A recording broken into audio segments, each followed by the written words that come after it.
একবার নবী সাল্লাল্লাহু আলাইহি ওয়াসাল্লাম ঘরে বসে আছেন এবং তখন ফজরের আজান দিয়েছে।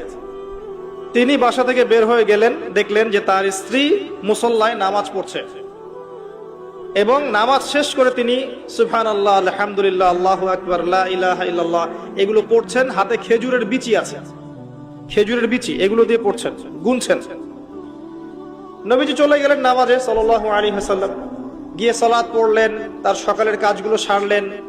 সকালে ফজরের পরে তিনি দার্স দিতেন, সাহাবীদেরকে কিছু বলতেন, কেউ স্বপ্ন দেখলে সেটা শুনতেন, ব্যাখ্যা করতেন, সময় লাগতো। এরপর ইশরাকের নামাজ পড়ে বাসায় আসতেন। তিনি সকালের সমস্ত কাজ সেরে বাসায় ফিরে দেখলেন স্ত্রী রাদিয়াল্লাহু আনহা তখনও ওই অবস্থাতেই বসে আছে এবং তাসবিহ তাহলিল করছেন। আল্লাহর নবী সাল্লাল্লাহু আলাইহি ওয়াসাল্লাম অবাক হয়ে জিজ্ঞাসা করলেন, তুমি কি তখন থেকে এখানে বসে আছো? তখন থেকেই তাসবিহ তাহলিল করছো? তার স্ত্রী বললেন, হ্যাঁ ইয়া রাসূলুল্লাহ সাল্লাল্লাহু আলাইহি ওয়াসাল্লাম। তখন নবীজি বললেন, আমি তোমার এখান থেকে বের হওয়ার পরে মাত্র 5টা কালিমা 3 বার পড়েছি। কয়টা কালিমা? মাত্র 5টা কালিমা আমি 3 বার পড়েছি।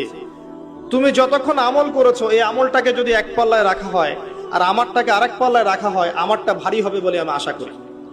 সেটা কি? সেটা হচ্ছে, এক, আমার সাথে বলেন সুবহানাল্লাহি ওয়া বিহামদিহি